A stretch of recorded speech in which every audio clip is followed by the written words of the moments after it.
Hello everyone, आशा करते हैं आप सब लोग घर पे स्वस्थ होंगे। आज अपन बात करेंगे बायोलॉजी के चैप्टर थर्ड के पार्ट थर्ड के। पार्ट फर्स्ट और पार्ट थर्ड मतलब पार्ट सेकेंड के अंदर अपन ने मुख्यतः पर परागण की परिभाषा, उसके प्रकार, पहले पार्ट में अपन ने स्व परागण के प्रकार पढ़े थे। दूसरे पार्ट के अंदर अपन ने मुख्य रूप से पर परागण के प्रकार पढ़े थे।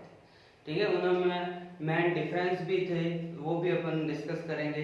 सबसे पहले तो अपन बात करें स्व परागण के लिए माध्यम की आवश्यकता नहीं होती। ठीक है, जबकि पर परागण में कोई वाहक या माध्यम चाहिए जिसके द्वारा परागण एक स्थान से दूसरे स्थान पर पहुंच सके।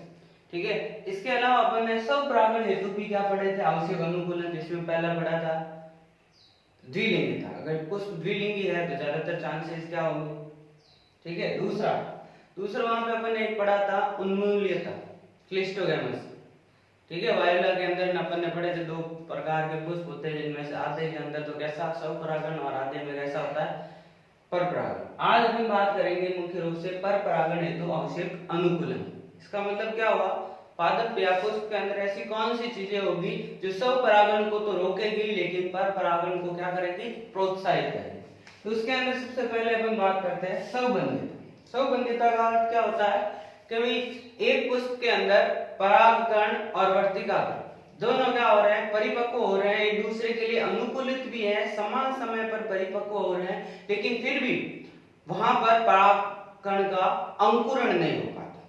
सब चीजें सही है, लेकिन कोई भी फिजियोलॉजिकल चेंजेस या अपन बोले कि कार्यकी प्रभाव के कारण वहां पर पहुंचे परागकण का वर्तिकाग्र पर अंकुरण नहीं हो पाता। तो इसको अपन क्या नाम देते हैं? स्वबंधिता। स्वबंधिता का अर्थ है अपने आप ही अवरुद्ध हो जाए। तो यहाँ पे क्या चीज आएगी? ऐसे पुष्प जिसमें परागकण व वर्तिकाग्र एक दूसरे के अनुकूलित होने के बावजूद भी या बाद भी परागकण या परागण होने के बावजूद भी परागकण अंकुरित नहीं हो पाता।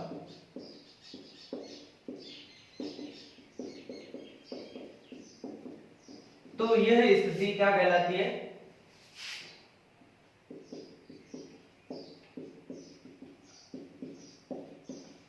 स्वबंधिता कहलाती है। स्वबंधिता कहलाती है। सीधा सा है भाई, अनुकूलन तो सारी चीजें हैं, समान समय पर क्या हो रहा है? परिपक्वन भी हो रहा है, लेकिन परागकण अंकुरित नहीं हो पा रहा है। क्यों नहीं हो पा रहा है? उसका कारण फिजियोलॉजिकल कैरेक्टर्स भी हो सकता है या कार्यकी प्रभाव भी हो सकता है। ऐसी स्थिति किसमें मिलती है? मुख्य रूप से एग्जाम्पल है आपके राखी बेल, पिटोनिया, इनके अंदर ये स्थिति होती है। सब चीजें सही है, फिर भी परागकण उसके ऊपर क्या नहीं हो पाते? अंकुरित नहीं हो पाते।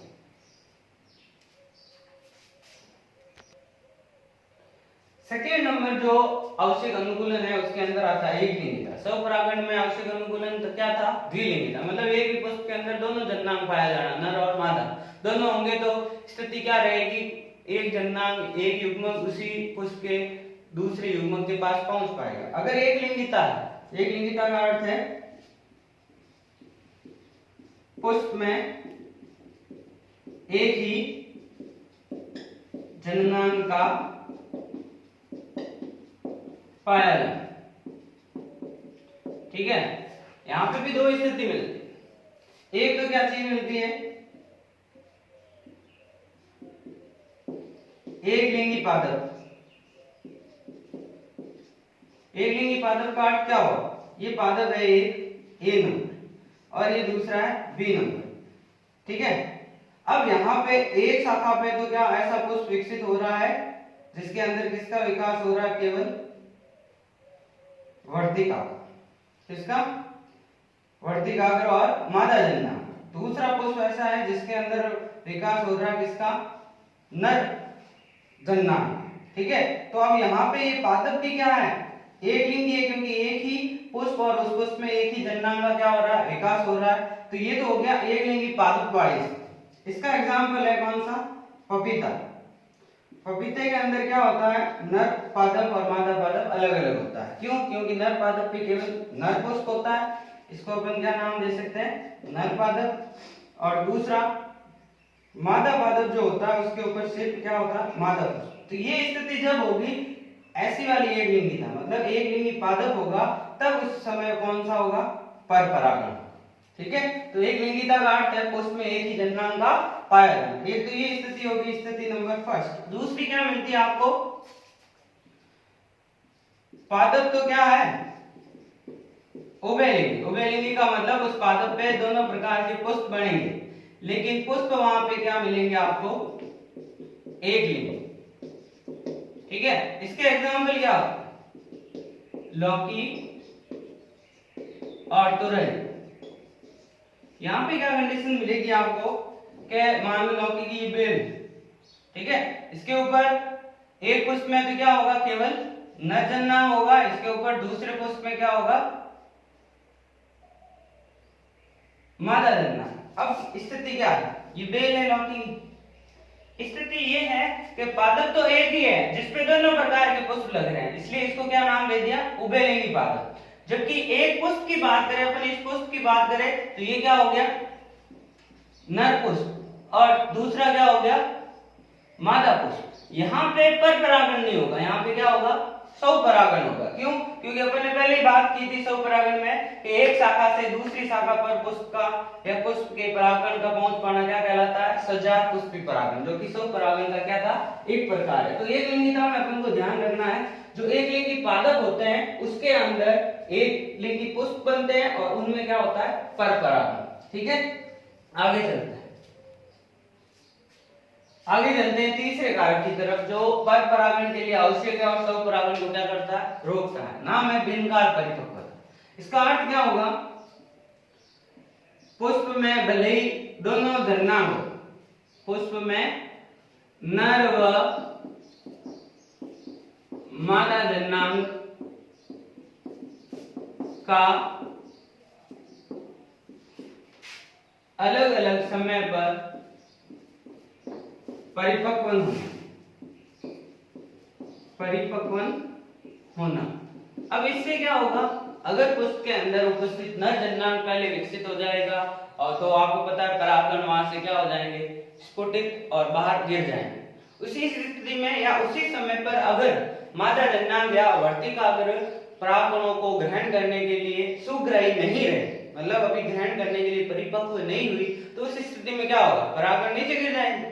तो वहां पर ऐसी स्थिति में क्या होगा, केवल पर परागण। ये स्थिति होती है भिन्न काल पक्वता। इसके भी दो प्रकार है, एक है क्या, पूर्वता, जिसे नाम देते हैं प्रोटो एंड्री। एक इसका और प्रकार है जिसका नाम है स्त्री पूर्वता, स्त्री पूर्वता। ठीक है, जिसे नाम देते हैं गायनो एंड्री। पूर्वता का अर्थ क्या हुआ, पुमंग, या अपन बोले नर जन्नांग का परिपक्वन पहले होना। यहां पर क्या मिलेगा, इन पुष्पों के अंदर नर जन्नांग जो है उसका परिपक्वन पहले मिलेगा, जिससे क्या होगा,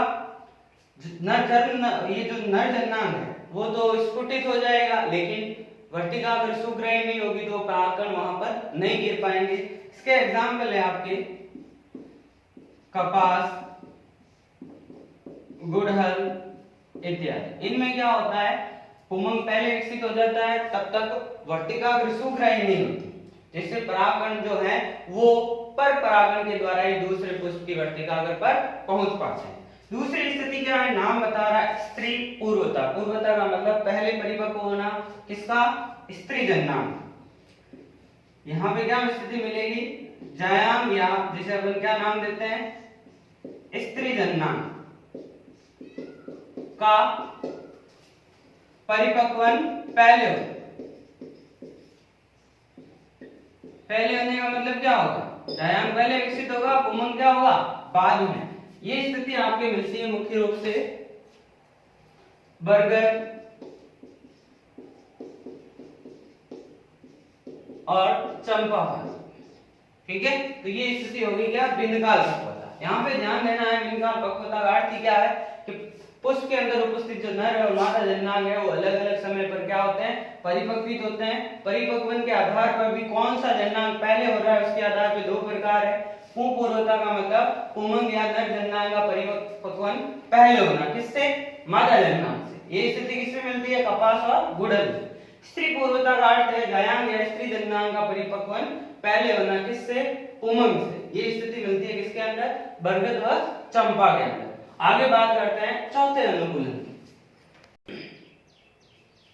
चौथा अनुकूलन जो पर परागण को बढ़ाएगा, स्वयं परागण को रोकेगा, उसके अंदर है अवरुद्ध परागण। अवरुद्ध परागण का अर्थ क्या हुआ कि पुष्प में वर्तिकाग्र व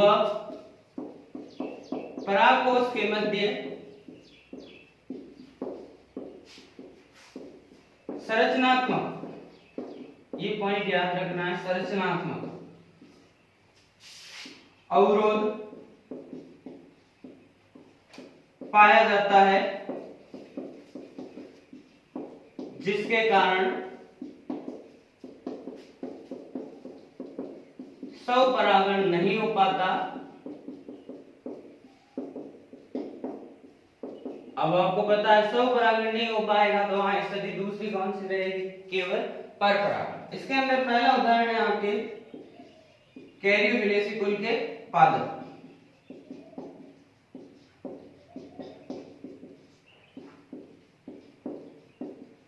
इनके अंदर अपन बात करें तो यहां पर क्या मिलेगा, जो पुष्प होंगे,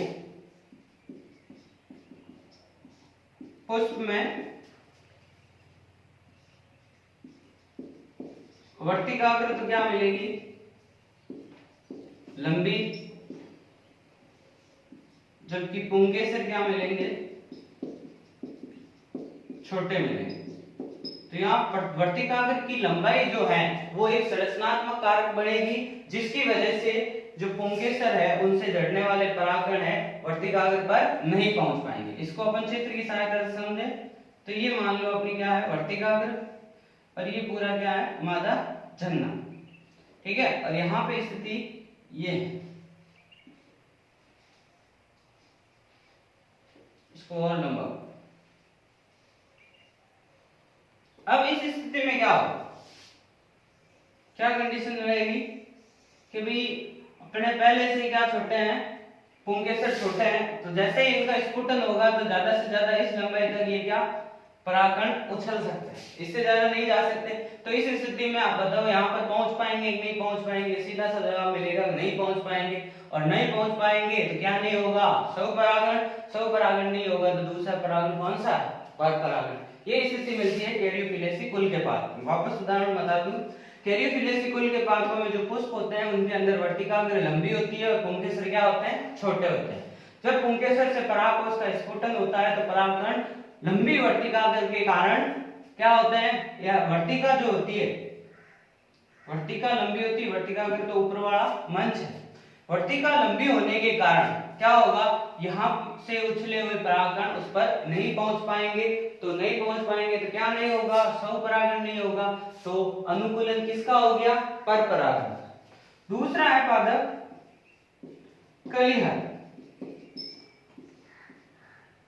इसमें क्या होगा, पुष्प में परागकोश का स्फुटन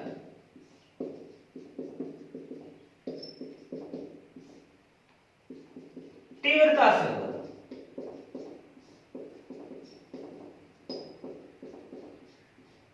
तीव्रता से जब होगा तो परागकण क्या होंगे,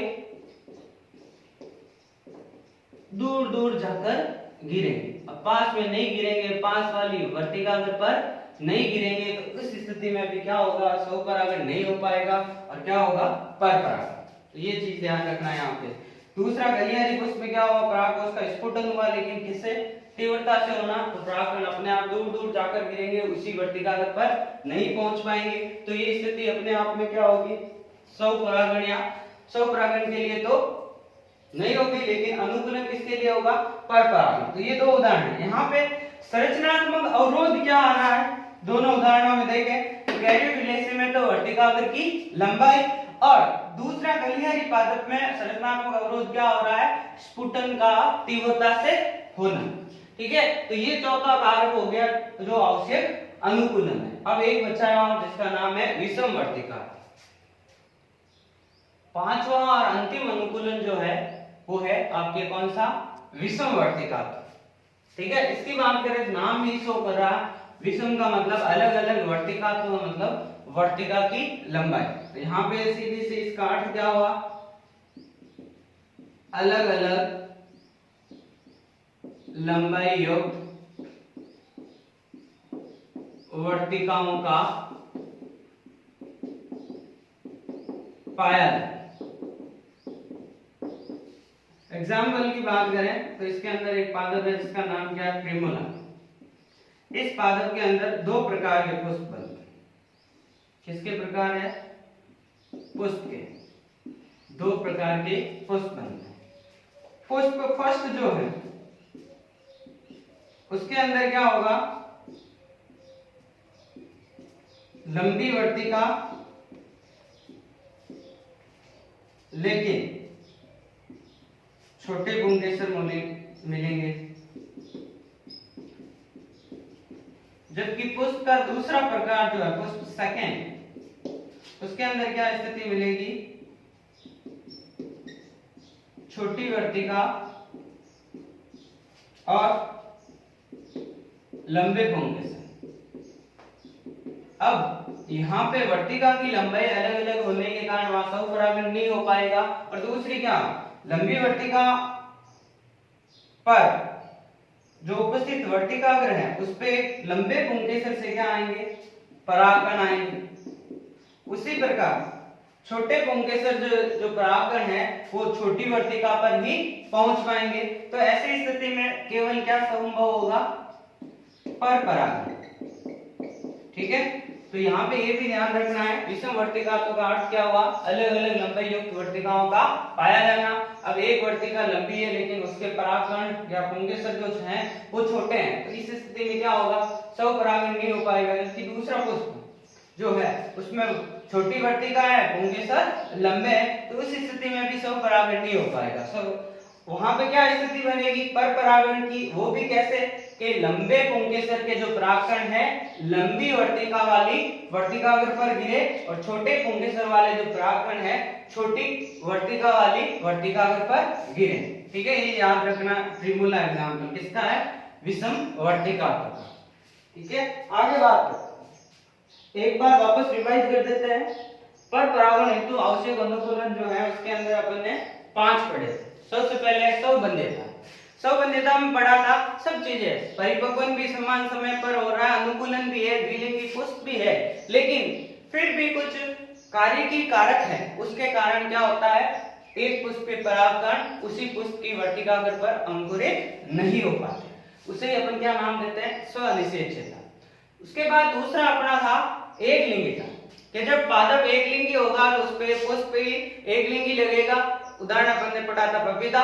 उसके अंदर क्या स्थिति होगी कि भाई पुष्प में एक ही जननांग है, तो स्थिति तो केवल वही होगी कि वहां पे स्वपरागण तो हो ही नहीं पाएगा, दूसरा जननांग ही नहीं है, तो कौन सा होगा, परपरागण। यहाँ पे अपन ने 2 चीजें पढ़ी थी, एक तो एक लिंगी पादप के बारे में, दूसरा पादप तो उभयलिंगी था लेकिन पुष्प कैसे थे, एक लिंगी। एक लिंगी पादप का उदाहरण पढ़ा था पपीता, जबकि उभयलिंगी पादप लेकिन पुष्प एक लिंगी, इसका उदाहरण पढ़ा था लौकी और तुरई।